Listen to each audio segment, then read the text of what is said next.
बाप का राज है क्या? बाप का राज चल रहा है।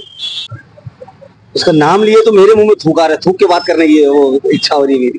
थूकना तो बहुत दूर की बात है। एमआईएम वाले सिर्फ फूकेंगे तो ये नीतीश और नीलेश दोनों उड़ के चले जाएंगे।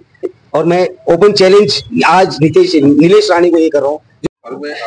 निलेश राणे आणि निलेश राणे या दोघांनी राज्यभरात म्हणजे वेगवेगळ्या मध्यस्थ विधानांनी नेहमी चर्चा झालेली आहे। आज निलेश राणे यांनी असं वक्तव्य केलं आहे की एमआयएम हा पक्ष केवढा आहे, थुंकलं की वाहून जाईल। काय तुमची प्रतिक्रिया? उसका नाम लिए तो मेरे मुंह में थूक आ रहा है। थूक के बात करने की वो इच्छा हो रही है मेरी।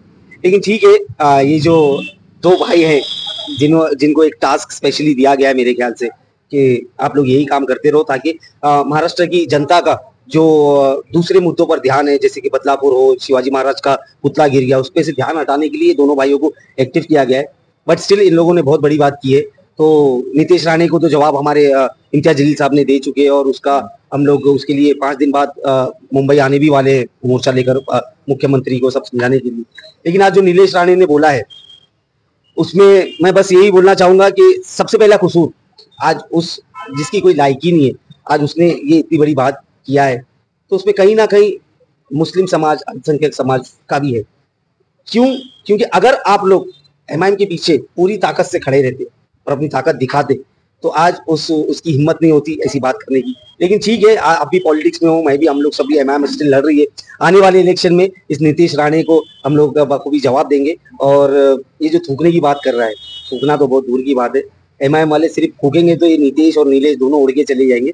तो वो अफसोस की बात ये है कि ये लोग जो वातावरण महाराष्ट्र भर में फैला रहे हैं आने वाले इलेक्शन को लेकर, ये एक्सेप्टेबल नहीं है। मेरी अपील है जो ये इनको जिनको अपना बॉस मानते हैं कि मैं बोलना चाहूंगा कि आप अभी भी जाग जाइए, क्योंकि हमारा पूरा यकीन है कि ये दो पिल्ले जो है ये आपको भी ले डूबेंगे, आपकी पार्टी को भी ले डूबेंगे। अगर आपको बचना है, अगर आपको एक्टिव रहना है पॉलिटिक्स में, तो ये दोनों को बाहर करिए और इनका नामो निशान मिटाइए। वैसे हम लोग सक्षम है इनका आने वाले इलेक्शन में इनका नामो निशान पॉलिटिक्स में से मिटाने के लिए। और मैं ओपन चैलेंज आज निलेश राणे को ये कर रहा हूँ जो थूकने की बात कर रहा है कि अगर तू अपने आप को इतना ही ताकतवर समझता है और अपने थूक में इतनी ताकत समझता है, तो फारूक शाब्दी ने आज ये सोच लिया है कि वो बैरिस्टर असदुद्दीन ओवैसी साहब और इम्तियाज जलील साहब से ये बात करेगा और मांग करेगा, रिक्वेस्ट करेगा उनको कि जहां से निलेश राणे इलेक्शन लड़ रहा है, आमदार अगर लड़ रहा है, तो वहां से मुझे टिकट दे। फिर मैं बताना चाहता हूं कि तेरे थूक में ज्यादा ताकत है या हमारे पॉलिटिकल सैलाब, हमारे वोटर्स के थ्रू जो हम सैलाब लाते हैं उसमें ज्यादा ताकत है। और निलेश राणे यांनी असं वक्तव्य केलं होतं 3 दिवसापूर्वी, मशिदीत घुसून मारू। बाप का राज है क्या?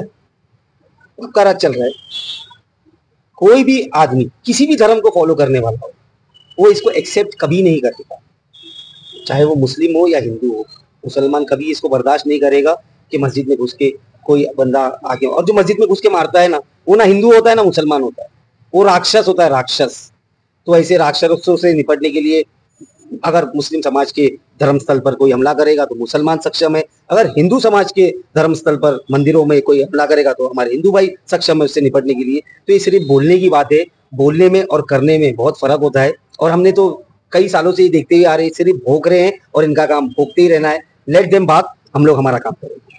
जर तुम्ही अजूनही यूट्यूब चॅनलला सबस्क्राईब केलं नसेल तर ते लगेच सबस्क्राईब करा।